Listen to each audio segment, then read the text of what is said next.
नमस्कार, स्वागत है आप सभी का प्रदेश के नंबर 1 और सबसे भरोसेमंद news channel India news Haryana पर। मैं हूं आपके साथ अतुल प्रताप सिंह। खास कार्यक्रम जनता जाने हमें आज हम बात करेंगे बाढ़ के बाद प्रदेश के कई जिलों में फैल रही बीमारियों और उनकी रोकथाम को लेकर प्रशासन के इंतजाम की।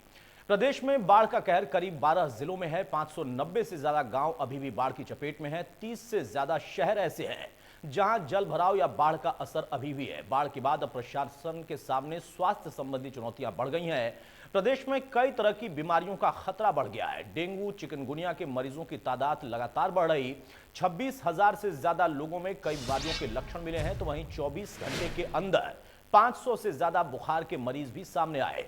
प्रदेश में बुखार के मरीजों की तादाद 5400 के पार है। बीमारियों के चलते प्रदेश में 10 लोगों की मौत हो चुकी है। 40 लोगों को सांप के काटने की घटना अब तक सामने आई है।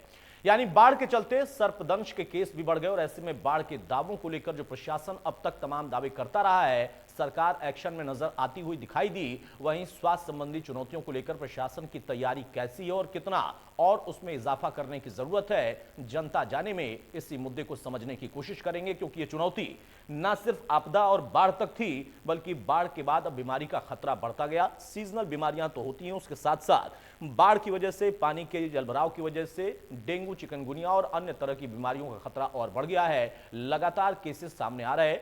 स्वास्थ्य विभाग की तरफ से खुद स्वास्थ्य मंत्री ने इसको लेकर सख्त निर्देश दिए हैं कि जल्दी से जल्दी उन तमाम इलाकों में फॉगिंग कराया जाए और कैंप लगाए जाएं। जो राहत कैंप थे, उसके बाद अब मेडिकल कैंप की भी तादाद बढ़ा दी गई है। जो अलग अलग सीएचसी पीएचसी हैं, उनको भी सक्रिय कर दिया गया है, ताकि अगर लोगों की संख्या बढ़े, मरीजों की संख्या बढ़े, तो उन्हें फौरन जरूरी इलाज उपलब्ध हो जाए।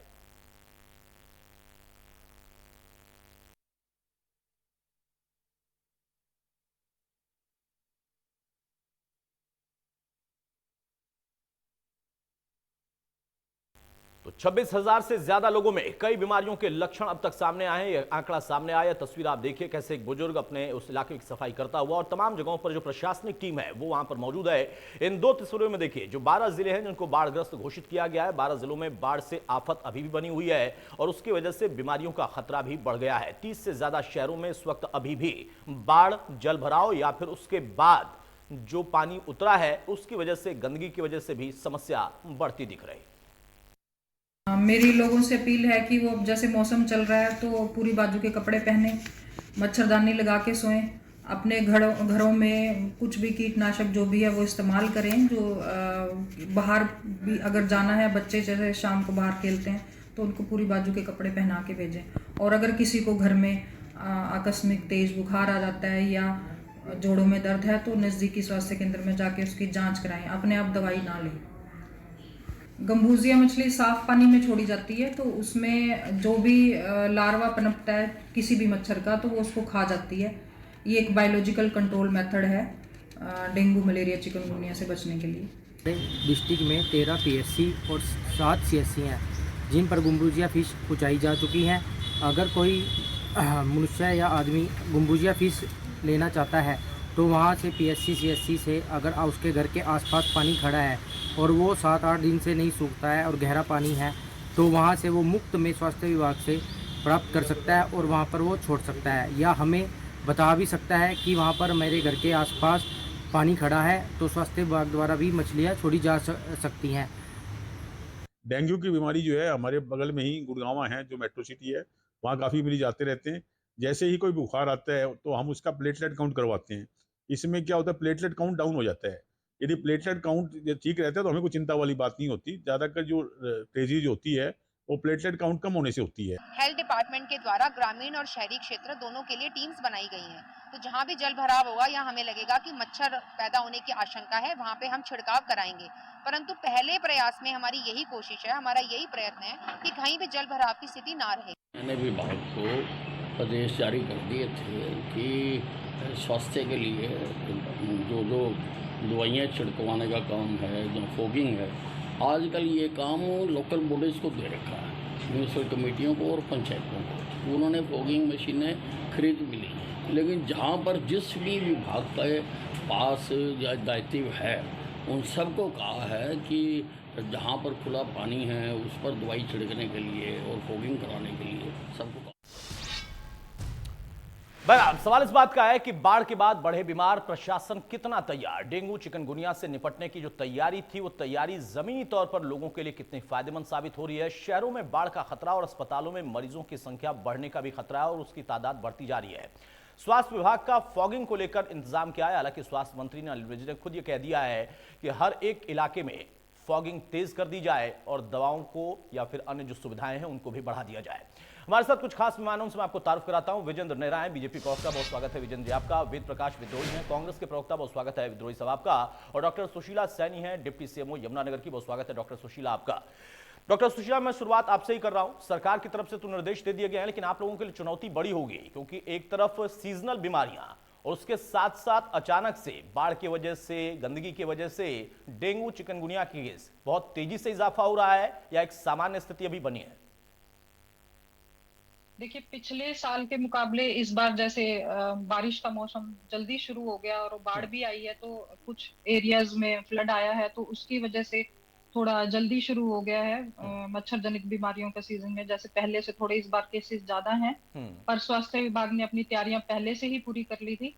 हमने जैसे कि अभी आपने बताया, गंबूजिया मछली जो छोड़ दी गई थी, पहले से ही हमने जो अपनी परमानेंट वाटर बॉडीज थी उसमें गंबूजिया मछली हमने मार्च में ही छोड़ दी थी। उसके अलावा हमने मई से ही रैपिड फीवर सर्वे करवाना शुरू कर दिया था। हमने रैपिड रेस्पॉन्स टीम्स भी बना दी थी और हर महीने की 1 से 10 तारीख तक हमारे हेल्थ वर्कर्स घर घर जाकर हर फीवर केस की जांच कर रहे हैं, स्लाइड्स बनाई जा रही हैं। इसके अलावा हमने अभी 1 जुलाई से ब्रीडर चेकर्स भी रखे हैं। जैसे यमुनानगर में हमने 40 ब्रीडर चेकर्स रखे हैं जो घर घर जाकर ब्रीडिंग चेकिंग का काम करेंगे। बाकी हमने हर सरकारी अस्पताल में डेंगू मरीजों के लिए बेड रिजर्व कर दिए हैं। इन केस अगर किसी को एडमिट होने की जरूरत पड़ती है तो उसको मुफ्त इलाज सुविधा दी जाएगी सारी। ठीक है नेहरा साहब, सरकार की तरफ से निर्देश दे दिया गया है। चुनौती वाकई सबसे बड़ी है, क्योंकि ना सिर्फ सीजनल हर साल की बीमारियां होती हैं, वो स्वास्थ्य महकमे के लिए चुनौती होती हैं। डॉक्टर सुशीला ने बताया कि क्या तैयारी की गई है, लेकिन बाढ़ की वजह से वो शायद, मुझे कहने में संकोच नहीं है कि कई गुना और ज्यादा बढ़ गई है। सरकार के ऊपर दबाव भी है और सरकार की जिम्मेदारी भी है। लग रहा है कि हाँ, जो तैयारी आपने की है और जो इजाफा करने की बात कही गई है उससे जनता को लाभ मिलेगा, क्योंकि विपक्ष अभी भी सवाल खड़े कर रहा है। देखिए अतुल जी, बिल्कुल आपने ठीक कहा। इस समय बड़ा गंभीर विषय आपने उठाया है और बिल्कुल सरकार की हमारी जिम्मेदारी है। जिस तरह से बाढ़ के हालात हरियाणा के लगभग 11 जिलों के अंदर हैं और उसके कारण जिस तरह से जो सारी दिक्कत और परेशानी उन लोगों को सहन करनी पड़ी है, इसके साथ साथ जिस तरह से चाहे वो बुखार है, चाहे वो डेंगू है, चाहे वो चिकनगुनिया है, इस तरह की बीमारियां तेजी से ना फैले, इसके लिए हमारे गृह मंत्री श्री अनिल विज जी खुद मैदान में जाके, मौके पे जाके और बाढ़ पीड़ितों को साथ में जा करके वो व्यवस्थाओं को देखने का काम कर रहे हैं। चाहे वो अंबाला की बात हो या हरियाणा प्रदेश के अन्य जगह की बात हो, और सभी हेल्थ विभाग के जो अधिकारी हैं उनको निर्देश माननीय गृह मंत्री जी ने दिए हैं। सभी व्यवस्थाओं को दुरुस्त करने के लिए कहा है और नगर निकायों को और पंचायतों को विशेष तौर पर निर्देश दिए हैं कि वो जहां भी पानी भरा हुआ है उसमें छिड़काव भी करें और फॉगिंग भी करें। इसके साथ साथ जो अन्य विभाग हैं उनको भी सहयोग करने के लिए बोला गया है और विशेष तौर पे जो गंदगी है या जो मच्छर है उनसे कैसे निपटा जाए, इसको भी उनको एक प्रॉपर बताया गया है। इस काम के लिए जो मशीन है वो पहले ही खरीद ली गई है, तो सारी व्यवस्था सरकार ने की है। विशेष तौर पर इसके लिए माननीय गृह मंत्री जी जो प्रयास कर रहे हैं और पहले से, मतलब ये आपने विषय आज उठाया, बहुत अच्छी बात है, लेकिन गृह मंत्री जी ने पहले से इस चीज को ध्यान में लाते हुए सभी अधिकारियों को अलर्ट किया है, क्योंकि सरकार जब है हमारी तो हमारी जिम्मेदारी है और हमारा पूरा प्रयास रहेगा अतुल जी की किसी तरह की कोई भी बीमारी हमारी जो जनता है, हमारे जो लोग इससे परेशान है, उनके बीच में ना जाए। उनको हर तरह की व्यवस्था, हर तरह का उनको सुविधा और उपलब्ध कराने का हमारा सबका प्रयास है। मुझे लगता है इस काम में हमारी तरफ से हम कोई कमी नहीं छोड़ेंगे। विद्रोही साहब, लगता है कि यहाँ कोई कमी है, क्योंकि चुनौती इस बार ज्यादा थी। कोई भी सरकार में होता तो उसके लिए अचानक से ये तैयारियां करना मुश्किल होता है, लेकिन सरकार ने कहा कि सरकार सक्रिय है। खुद स्वास्थ्य मंत्री ने निर्देशित कर दिया है। डॉक्टर सुशीला ने बताया कि पहले से ही जो हर साल ये लोग तैयारी करते हैं वो तैयारी भी इन्होंने कर रखी है, उसमें इजाफा भी कर रहे हैं। सहमत हैं आप, या अभी भी कहीं आपको लगता है कि नहीं कमी है और बड़ी कमी है?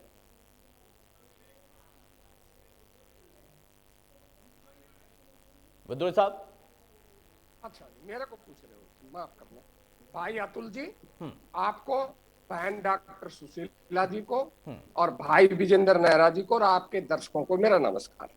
मैंने बहन सुशीला जी की भी बात सुनी, गृह और स्वास्थ्य मंत्री जी का भी वक्तव्य सुना और भाई विजेंद्र नेहरा जी की बात सुनी। कागजों के अंदर व्यवस्था की है हमें मालूम नहीं, यमुनानगर में बहन जी ने की होगी मैं कह नहीं सकता क्योंकि मेरे को पूरी जानकारी नहीं है। परंतु हमारा जो क्षेत्र है दक्षिणी हरियाणा, जहां मैं व्यक्तिगत रूप से रहता हूं, जहां मेरा पूरा संपर्क है, ना तो कहीं फोगिंग हुई है, ना कोई घर घर सैंपलिंग हुई है, ना कोई बचाव के दवाइयों के कोई प्रबंध हुए हैं, न पानी निकासी के प्रबंध हुए हैं। सरकार केवल दावे कर रही है, हर साल होती है तो रूटीन का काम है कि फोगिंग होनी चाहिए, लोगों की मॉनिटरिंग होनी चाहिए, बुखार की कहीं नहीं हो रही, केवल कागजों में हो रही है। हरियाणा की बड़ी भयावह स्थिति है, सरकार को तभी 12 जिलों को बाढ़ग्रस्त घोषित करना पड़ा है। 1353 गांव प्रभावित है, 5 लाख खराब हो चुकी है फसल, 35 लोग बाढ़ से मर चुके हैं, 10 लोग बीमारियों से मर चुके हैं और त्वचा के रोग, डेंगू, मलेरिया, डायरिया, पेचिस के रोग, बुखार बहुत तेजी से बढ़ रहे हैं, इसमें कोई दो राय नहीं है। और अभी तक तो सरकार गांव में भी नहीं पहुंची है, गांव में पानी भरा हुआ है अभी तक। तो बहुत से ऐसे गांव हैं, शहर हैं जब पानी भरा हुआ है आज तक। अब जब सरकार पानी नहीं निकाल पाई है तो आप अंदाजा लगा लीजिए फोगिंग कहां करवाई होगी और प्रबंध कहां किए होंगे। बाढ़ से ज्यादा विभीषिका अब बाढ़ के बाद है, लोगों को जो झेलनी पड़ेगी। अपेक्षा सरकार से की जाती है कि भाई सरकार करेगी, अब करेगी या नहीं करेगी मैं आज तो कहने की स्थिति में नहीं हूं कि मुख्यमंत्री, गृह मंत्री जी और स्वास्थ्य मंत्री जी ने आज ही कहा है, परंतु इससे पहले कोई प्रबंध किए हों ये दावा तो सफेद झूठ है। आगे करेगी ये मैं अभी अपनी तरफ से कुछ कह नहीं सकता, परंतु सरकार के विगत इतिहास को देखकर और मानसून की तैयारी से पूर्व जो तैयारी की जाती है, चाहे सफाई की है चाहे फोगिंग की है, उनको देखकर मैं ये नहीं मानता कि भाई सरकार के जो कदम है वो पूरे हैं और वो लोगों को राहत देने वाले हैं। अब बड़ी विकट स्थिति में लोग जी रहे हैं, इसमें कोई दो राय नहीं है और सरकार से ही अपेक्षा की जा सकती है, इसके अलावा भी मैं क्या कह सकता हूँ। बताइए विजेंद्र नेहरा, विद्रोही साहब कह रहे हैं हाँ कि जी, अतुल जी। दावे सफेद झूठ हैं हेलो। और आंकड़े किताबी हैं। हेलो, देखिए कांग्रेस के प्रवक्ता के अतुल नाते जी। जिस तरह से विद्रोही आ जी रहा ने हूं, अपनी विद्रोही बात साहब किया, आ रहा आपको आवाज आ रही है मेरी अतुल जी? हाँ विजेंद्र जी बोलिए आप। अतुल जी देखिए, कांग्रेस की प्रवक्ता के तौर पे अभी विद्रोही जी जिस तरह से बात कर रहे थे, उनको शायद चूंकि कांग्रेस के नाते तो उनको जो भी सरकार की व्यवस्था है उनमें खामियां ही दिखाई देती हैं। लेकिन मुझे लगता है हरियाणा के जो गृह मंत्री अनिल विज जी हैं, आप देखते होंगे सामान्य रूप से भी हजारों की संख्या में उनसे लोग मिलने के लिए आते हैं, अपनी समस्या बताते हैं, सबका वो समाधान करते हैं। तो बड़ी जिम्मेदारी से हेल्थ मिनिस्टर अपना काम कर रहे हैं। अगर वो कोई बात कह रहे हैं तो मुझे लगता है उनकी बात पर हमें विश्वास करना चाहिए और बिल्कुल हरियाणा सरकार ने इसके लिए पूरी तरह से तैयारी की है। जरूर मैं मानता हूं कि अगर विद्रोही जी कह रहे हैं तो हो सकता है कि कुछ जगह अगर कमियां हैं तो उसको भी नोटिस में ला करके हम ठीक करने का काम करेंगे, लेकिन ईमानदारी के साथ में हरियाणा सरकार ने पूरी व्यवस्थाएं करने का प्रयास किया है। जनता को कोई दिक्कत और परेशानी ना आए, किसी बीमार को ऐसा ना हो कि उसको बिना इलाज और बिना दवाइयों के रहना पड़े, इस तरह से माननीय स्वास्थ्य मंत्री अनिल विज जी ने पूरा प्रयास किया है। और देखिए सबसे बड़ी बात है कि पानी के जलभराव की स्थिति होने के बावजूद भी और उसके बाद भी खुद स्वास्थ्य मंत्री अनिल विज जी जनता के बीच में जाके मौके पे जाके मौके का मुआयना कर रहे हैं और जहां जहां व्यवस्थाओं की अगर कोई कमी है तो उस जिले का जो चाहे वो चीफ मेडिकल ऑफिसर है या अन्य हेल्थ डिपार्टमेंट के अधिकारी हैं वो उनके साथ में जाते हैं और माननीय गृह मंत्री और स्वास्थ्य मंत्री अनिल विज जी उनको साथ के साथ निर्देश देके अगर कहीं कमी भी है तो उसको ठीक करने का प्रयास करते हैं। जहां तक इन्होंने बात की दवाइयों के छिड़काव की और फॉगिंग की, तो मुझे लगता है अधिकतर जगह ये हो चुका है। अब ग्राम पंचायतों की जिम्मेदारी लगाई है, नगर निकाय की जिम्मेदारी लगाई है, मशीन पहले से वो लोग इस काम के लिए खरीद चुके हैं और गंदगी और मच्छरों से निपटने के लिए सरकार ने हर साल हम लोग तैयारी करते हैं। इस बार और अतिरिक्त तैयारी इसलिए की है कि बाढ़ के हालात के कारण जिस तरह से ये सारी स्थिति और परिस्थिति हमारे सामने है, इसको देखते हुए मुझे लगता है इस बार जो बीमारी का जो प्रकोप है वो कम रहेगा पहले के मुकाबले और स्थिति हमारे कंट्रोल में रहेगी अतुल जी। पूरी जिम्मेदारी से हम लोग कह सकते हैं कि ईमानदारी से हमने प्रयास किया, आगे प्रयास करेंगे। जिम्मेदारी कहीं कोई सरकार दिक्कत की है, वो परेशानी जिम्मेदारी निभानी भी पड़ेगी। और विपक्ष अगर कहीं कोई सुझाव देता है, शिकायत करता है या कोई मामला उजागर करता है तो अच्छी बात है, वो विपक्ष का भी जिम्मा है। डॉक्टर सुशीला, एक रूटीन तैयारी होती है हर साल की कि मौसमी बीमारियां आएंगी और फिर उससे निपटना है, और आप लोग उन पदों पर बैठे हुए हैं जहां पर आप लोगों को सब कुछ मॉनिटर करना होगा। इस बार चूंकि वो रूटीन तैयारियां भी हुई होंगी या नहीं हुई होंगी वो भी प्रश्न है, और ऊपर से बाढ़ के आने की वजह से जो तैयारी थी वो खत्म हो गई होगी, उस पर मिट्टी चढ़ गई होगी, वो भी एक हकीकत है, सच है। तो वहां पर आप लोगों को इस बार में कैसी चुनौती महसूस हो रही है कि हाँ दिक्कत कहां पे आ रही है चाहते हुए भी? नहीं, ऐसी कोई दिक्कत नहीं आ रही है। हमने पहले से ही सारी तैयारियां कर ली थी। और इस बार तो हमने ज्यादा ब्रीडर चेकर, जैसे ब्रीडिंग चेकिंग के लिए पिछली बार हमने 20 रखे थे, तो इस बार हमने 40 रखे हैं ब्रीडर चेकर। और इस बार तो लोगों का सहयोग भी हमें मिल रहा है, हम जगह जगह कैंप भी लगा रहे हैं। और जहां तक फॉगिंग की बात है, हम डेली बेसिस पे नगर निगम को, डीडीपीओ को लिस्ट शेयर करते हैं, और उन्होंने फॉगिंग भी कराई है। जैसे आज भी फॉगिंग मुखर्जी पार्क में मेरी खुद उन कमिश्नर से बात हुई है, तो उन्होंने मेरे कहने पे फॉगिंग भी कराई है। जहां पे भी हमें लगता है कि यहाँ केसेस बढ़ने की संभावना है, वहां फॉगिंग करा दी जाती है। इवन स्प्रे भी हमारे द्वारा किया जाता है, और हमारे वर्कर्स उस एरिया में जाके कैंप भी लगाते हैं। मतलब ऐसा कुछ नहीं है कि हमें कोई दिक्कत का सामना करना पड़ रहा है, हमने पूरी अपनी तैयारी कर रखी है। नहीं तो और क्या ये पहले से भी डॉक्टर करते आए सुशीला, हैं क्या हम। इस बार जो कि बाढ़ की वजह से स्थिति और विकट हो गई थी और अभी भी कई जगहों पर पानी या तो लगा हुआ है या पानी उतरने के बाद गंदगी की वजह से भी दिक्कत बढ़ रही है, कुछ अलग से बजट वगैरह आप लोगों ने एलोकेट किया है, सरकार से डिमांड किया है, सरकार ने अपनी तरफ से अपनी बात रखी है? जी, हमने जैसे इस बार फॉगिंग की मेडिसिन के लिए थोड़ा बजट ज्यादा मांगा है, क्योंकि फॉगिंग ज्यादा जगहों पे होगी। और जैसे हमने डेल्टामेथ्रिन की भी क्वांटिटी ज्यादा ली है इस बार, तो वो बजट दे दिया गया है हमें। हम जल्दी ही वो मेडिसिन खरीद के, और जैसे गुरुग्राम से हमने कल ही मेडिसिन मंगा ली थी, स्प्रे भी करा दी जाएगी फ्लड अफेक्टेड एरिया में। और ऐसे ही फॉगिंग की मेडिसिन भी जल्दी ही ले ली जाएगी। अभी तक थी हमारे पास, वो हमने नगर निगम को प्रोवाइड कर दी थी। उनके पास फॉगिंग की सारी मशीनें उपलब्ध हैं, और डीसी सर की अध्यक्षता में भी मीटिंग हुई थी, तो सभी अपना काम कर रहे हैं। ठीक है विद्रोही साहब, मेरी आवाज आप तक जा रही है? हाँ, आ रही है, आ रही है। विद्रोही साहब, प्रश्न यहां पर यह है कि अगर आपने कोई शिकायत की तो विजेंद्र नेहरा कह रहे हैं कि हम उसको भी सुनने को समझने को तैयार हैं। डॉक्टर सुशीला को आपने सुना, उन्होंने कहा कि पहले से भी तैयारियां थी और बाढ़ के बाद की स्थिति में भी हमारी तैयारी है, कुछ जगहों पर शायद ऐसा हो सकता है। तो आंकड़े पूरी तरह से किताबी हैं, क्या अभी भी आप ये कहेंगे या मानेंगे कि हाँ चुनौती इस बार दूसरे तरीके की थी, लेकिन विपक्ष भी अपनी तरफ से जिम्मेदार विपक्ष के तौर पर जानकारी दे रहा है कि भाई यहां पर यह कमी है, इसको भी दुरुस्त करिए? अतुल जी, मैं कोई राजनीति नहीं कर रहा। आपका एक जिम्मेदार चैनल है, आपके हर जिले के अंदर संवाददाता है, आप कृपा करके उनसे पता करवा लें अगर कहीं फॉगिंग हुई हो तो। अगर कहीं हुई हो, मैं बाढ़ क्षेत्रों में जहां पानी भरा है उनकी बात नहीं कर रहा, वहां हो रही होगी, मैं मान लेता हूं। पर उसके अलावा कहीं हरियाणा में फॉगिंग हुई हो, आप अपने संवाददाताओं से पता करवा ले। अगर मैं गलत हूं, मैं आपसे माफी मांग लूंगा अगली बार जब भी आऊंगा। दूसरी बार बहन सुशीला जी कह रही है दवाइयों की कमी नहीं है। अब बहन जी मुझे माफ करना, आपके जिले का भी नाम आया था, आपने स्वीकार भी किया है। 11 जिलों के अंदर बुखार की दवाइयां तक नहीं थी 15 दिन पहले। जब 15 दिन पहले बुखार की दवाइयां भी तक नहीं थी हमारे सरकारी अस्पतालों में, वो भी 11 जिलों के अंदर, तो स्थिति की कहां तैयारी की गई थी? अब बाढ़ आ गई, नहीं कह रहा कि आपने नहीं खरीदी होगी, क्योंकि मुझे जानकारी नहीं है, परंतु जब दवाइयां थी नहीं तो बुखार का इलाज कहां से होगा? यही स्थिति फॉगिंग की है, यही स्थिति और चीजों की है। और दूसरी बात, अगर मैं गलत कह रहा हूं तो आप पता कर लीजिए, स्वयं सरकार मान रही कि भी पानी भरा है। जब पानी भरा हुआ है तो स्वाभाविक है बीमारियां बढ़ेंगी। और हमारे विजेंद्र नेहरा जी ने तो बड़ी सुविधा के साथ कह दिया कि इस साल पूर्व की तरह बीमारियां नहीं बढ़ेंगी, हम काबू में कर लेंगे। ये कैसे संभव है?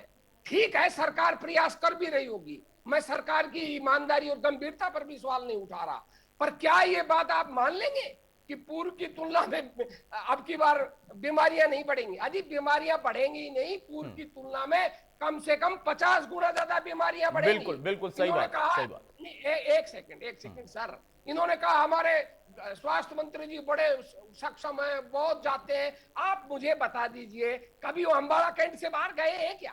अंबाला कैंट में कोई पहुंच जाता है, वो जरूर शिकायत सुन लेते हैं, वो बार बार खुद रोते हैं कि मैं फाइलों पर आदेश देता हूं, मेरी कोई मानता ही नहीं। जब गृह मंत्री खुद कह रहा है कि मेरी फाइलों पर दिए आदेश को अधिकारी गंभीरता से नहीं लेते, वो चेतावनी पर चेतावनी अधिकारियों को, स्वास्थ्य मंत्रालय के, गृह मंत्रालय को बार बार देते रहते हैं, तो आप सहज अंदाजा लगा ले कि गृह मंत्री जी के दावों में कितना तो दम है और कितनी सच्चाई है, जो अम्बाड़ा से कैंट, अम्बाड़ा में भी नहीं, अम्बाड़ा कैंट से बाहर कहीं जाते नहीं।